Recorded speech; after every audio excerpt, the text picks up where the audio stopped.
Praktek Habib Lutfi bin Yahya mengidentifikasi makam-makam kuno sebagai makam wali melalui mimpi dan visi spiritualnya telah berjalan lama. Dan itu itu satu hal, itu satu poin itu. Kemudian poin yang kedua, Maulana Habib Lutfi dan itu gini, itu karena contoh nih, itu kasus Pemalang. Kasus Pemalang ada makam namanya Syekh Maulana Samsuddin.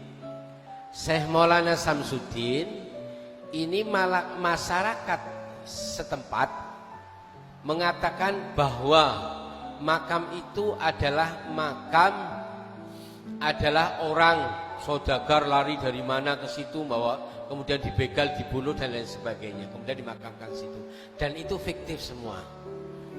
Nah, dulu waktu awal sebelum saya nulis buku, saya tulis bukunya Syekh Maulana Samsuddin merujuk dari Habib Lutfi. Dulu waktu awal masyarakat membantah, seperti itu kasus. Karena masyarakat sekitar itu mempercayai bahwa makam itu ya seorang pelancong, dikirani gawe duit juga gawe buku, akhirnya dibunuh. Dan itu menjadi sebuah pemahaman, sebuah mitos di masyarakat segitu. Setelah Habib Lutfi bukan, itu adalah orang keraton, itu keluarganya daripada bupati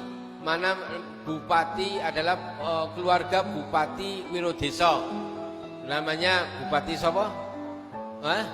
Jayengrono 1-2, keluarganya Syarif Husin, dan itu adalah keluarga daripada Raden Saleh dan lain sebagainya. Itu awal mula mereka membantah, tapi begitu Habib Lutfi itu mendapatkan data dari keraton, akhir ini malah resmi, lengkap datanya, baru mereka taslim. Nah, itu awal, ya monggo orang-orang dengan mengatakan pernah, itu konflik biasa. Tapi ingat, Habib Lutfi tidak pernah memberikan sesuatu bukan hanya dengan dalil ilmu. Meskipun Habib Lutfi punya kepandian ilmu ronsen tadi kuburan, punya ilmu kepandian secara spiritual itu, tapi Habib Lutfi punya data konkret valid dari data. Itu kelebihannya di situ. Saya belajar dari beliau ketika melihat sebuah makam, ini makam, di situ ada apa situsnya. Mulai dari pohon, jenis pohonnya apa? Pohonnya jati, pohonnya kayu apa? Mendelingnya ke ukuran batangnya seberapa? Itu Habib Lutfi tahu, punya ilmunya. Nanti ilmu itu, tolak ukur itu ilmu kayunya bisa diketahui bahwa itu makam itu sudah berapa tahun. Kemudian nisannya, Habib Lutfi paling benci kalau orang ada makam kemudian dirubrak, nisannya dibuang, kemudian batu batanya dihilangkan, paling benci malah, karena itu situsnya. Habib Lutfi tahu itu nisannya, jenis nisannya apa, terbuat dari apa, polanya bagaimana, gambarnya apa, itu punya situs di situ, nggak sembarangan terus, enggak. Kemudian batu batanya, jenisnya apa, tahun berapa, itu semua ada.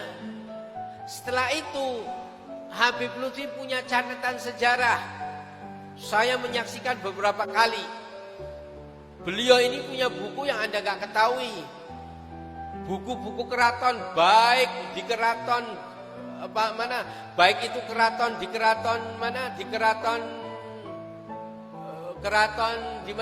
Cirebon, itu datanya beliau semua punya, baik aksara Jawa maupun Honocoroko, dan sudah diterjemahkan, dan Habib punya tim penerjemahnya.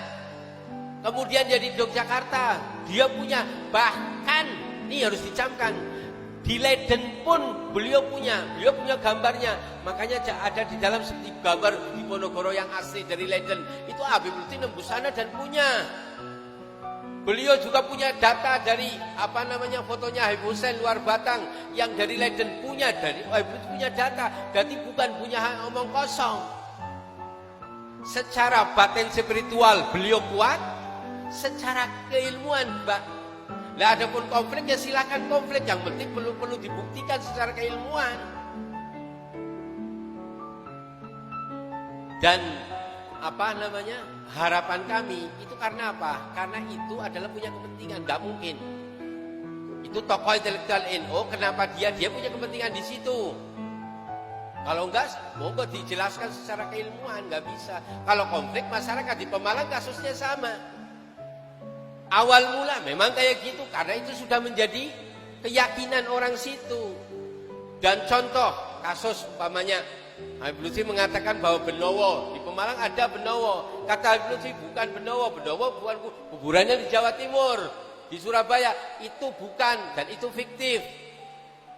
Itu mengucapkan sama itu bukan Habib Lutfi dengan di samping keilmuan secara rohanianya, keilmuan data konkret secara bukunya juga ada valid dan itu harus diadep. Berani enggak? Kenapa berani ngomong? Karena belum pernah menghadap kepada beliau. Nanti kalau sudah menghadap, tahu dalam bukunya ada, baru dia delongok. Enggih. Dan Habib Lutfi kalau tidak tahu tidak mungkin memberikan fatwa. Mesti akan mengatakan tidak tahu, Bu. Dan itu Habib Lutfi gitu. Enggak seperti kita. Enggak tahu kadang sok tahu. Kalau beliau enggak ya enggak. Ya coba nanti, coba ambil tanahnya, coba nanti dicari sama beliau dan dia punya data. Itu yang penting, itu yang harus dipahami. Habib Lutfi itu bukan ilmunya ilmu seperti orang yang mengkritisi, dianggapnya tahu, dianggapnya mereka ini Habib Lutfi tidak punya referensi. Loh, yang bisa masuk perpustakaan inti Keraton Cirebon, Keraton Jogja itu Habib Lutfi. Mereka tidak bisa. Bahkan Nyuwun Sewu, Habib Lutfi lebih tahu dari orang keraton itu sendiri. Saya nyaksikan, saya nderakan beliau di dalam keraton ketika acara di dalam loh, di rumahnya nih. Fotonya Hamengkubuwono lengkap. Ini penjaga keraton, kiainya keraton sama Habib Lutfi lebih tahu. Iki gon ini. Semua dari mana Habib Lutfi tahu? Karena dia tidak coba, dia klarifikasi. Yang bikin rumit mestinya dia sebagai tokoh bagaimana untuk meluruskan, seperti kasus saya di Pemalang itu.